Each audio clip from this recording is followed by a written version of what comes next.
Everything happened so fast at that point. West Coast! But looking at things later, the East Coast, West Coast thing, it just got out of control. Dudes was getting killed, and I felt responsible. But I couldn't stop it. We ain't mad at the whole spot in New York, we just mad at certain people. I got this new project coming out along with some other brothers called One Nation. And it's like an East Coast, West Coast collaboration to kill this whole new vibe everybody want to be on about it being a war between the East Coast and the West Coast. Right. It's really just a problem with two rappers. And the East Coast, West Coast thing is something that the journalists and people are making up just to get paid off and so it can drag out and everybody can have albums. They're perpetuating it so it can be drama. When it all go down, don't look at me and Biggie and be like, why is there a big East Coast, West Coast war when you're shooting this to 300 homes, 300 countries, telling them about an East Coast, West Coast war that they would never know exists. So that's where information becomes a problem. We both need to exercise greater restraint. Damn. Sometimes life gets messed up.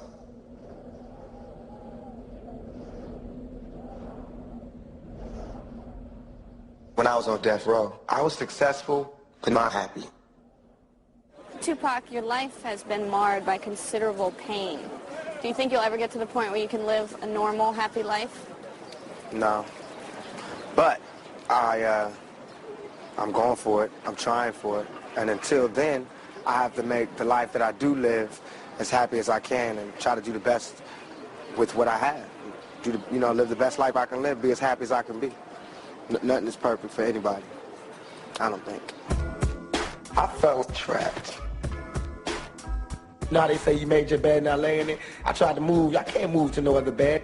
I felt I can't, live a different lifestyle. It's the life that they gave me. It's the life that I made. I felt I can't change. Not for the courts, not for the parole board, not for nobody. This is it. I also just felt like something was going to happen to me because I'm paranoid. And I put it in my videos.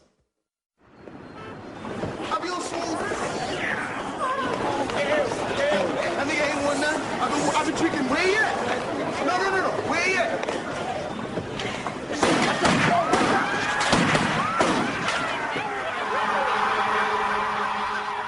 It was a prophecy.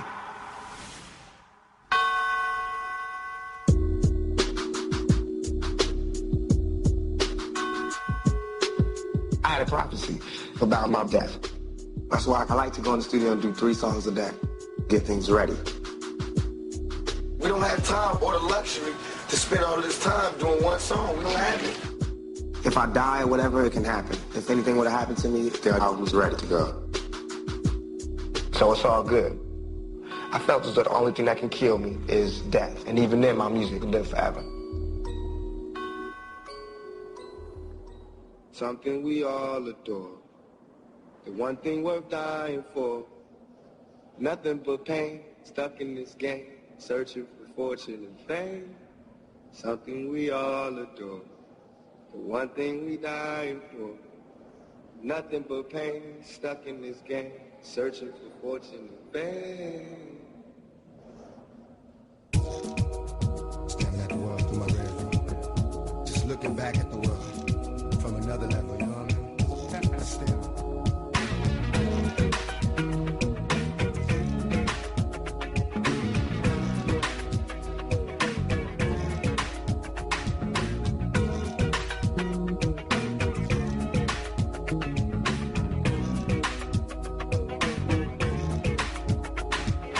At approximately 9 p.m., security cameras at the MGM Grand captured Tupac, Suge Knight, and members of the death row entourage beating an alleged Southside Crip, Orlando Anderson. Tupac, Suge, and others jumped Anderson, punching and kicking him to the ground. Terrified bystanders scattered as the group streamed into the casino, then out into the streets. Staring at the world through my rearview, know a baby scream to God, he can't hear you. I can feel your heart beating fast, guess it's time to die. Getting high, watching time fly, you know. Staring at the world through my rearview. Scream to God, he can't hear you. Heart beating fast, time to die.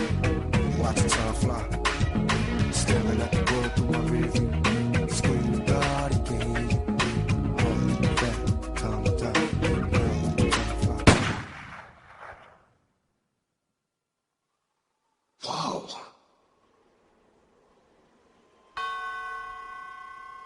Just after the Mike Tyson-Bruce Seldon fight, Shakur, along with record company executive Marion Suge Knight, headed for a nightclub. But while stopping at this intersection, a car with 4 people pulled up, and opened fire on Shakur and Knight. Tupac Shakur was shot several times in the chest. The driver, his record producer, was grazed in the head. He's returned to the intensive care unit tonight after another surgery, still listed in critical condition. All week long, fans of Tupac have gathered here outside the hospital. He's undergone 2 operations since coming here. He's had his right lung removed. He is intermittently conscious. Jesse Jackson's been here. Family continues to keep vigil, and despite early reports that his wounds were not life-threatening, people at the hospital here continue to tell us that he is in very serious condition. At 4:03 this afternoon, Tupac Shakur was pronounced dead.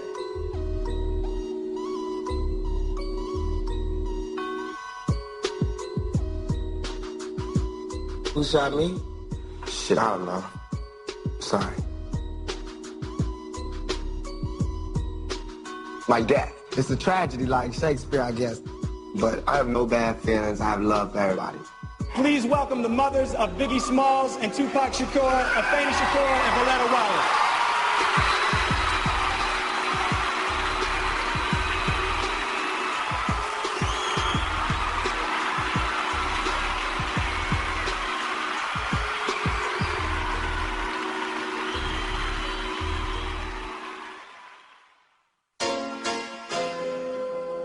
Coming to grips with my past. It was hard. I don't feel like what I did was so evil. I just feel like the way I was living and my mentality was a part of my progression to be a man.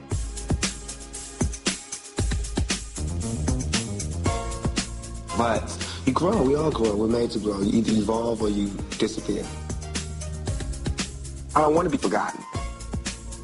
I'll always be a troublemaker to some people. But I still get love from my community. I got love for my brothers, but we can never go nowhere unless we share with each other. We gotta start making changes. Learn to see me as a brother instead of 2 distant strangers. I owe them everything. That's what I owe everything, to the hood. I got love there. I got love from thugs and the street dudes. And that kind of focuses me back on what I should be doing. Lay out the real map on the world and how it is. The message is, young black males can do anything if you just give us a shot. Stop trying to beat us down.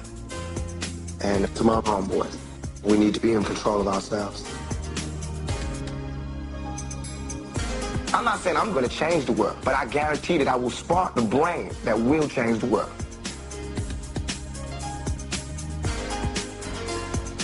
So keep your head up. Do what you got to do.